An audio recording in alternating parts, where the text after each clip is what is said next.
Tokyo শহরতলির সেই ছোট্ট ক্যাফেটার কথা মনে আছে? ফানিকুলা। 100 বছরেরও বেশি সময় ধরে দারুণ কফি পরিবেশন করে চলেছে যারা। তবে এই ক্যাফেতে যে শুধু দারুণ কফি খাওয়ার সুযোগ মিলবে তা কিন্তু নয়, বরং ক্যাফের বিশেষ সিটটায় চেপে খদ্দেরেরা ফিরে যেতে পারে অতীতে। বিফোর দ্য কফি গেটস কোল্ডের পরবর্তী এই খণ্ডে তোশিকাজো কাওয়াগুচি আমাদের পরিচয় করিয়ে দিবেন ক্যাফের নতুন 4 জন কাস্টমারের সাথে। মাঝবয়সী এক রেস্তোরাঁ ব্যবসায়ী, 22 বছর আগে মারা যাওয়া প্রিয় বন্ধুর সাথে কিছু কথা আছে যার। মায়ের শেষকৃত্যে অনুপস্থিত এক ছেলে, অতীত থেকে প্রণয়নীর সাথে দেখা করতে আসা এক প্রেমিক এবং স্ত্রীকে কখনো জন্মদিনের উপহার দিতে না পারা এক প্রবীণ ডিটেকটিভ।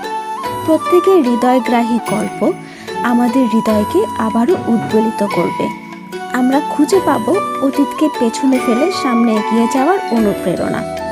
আরও একবার আক্ষেপ করে হয়তো বলে উঠব, ইস, একবার যদি অতীতে ফিরে যাওয়া যেত।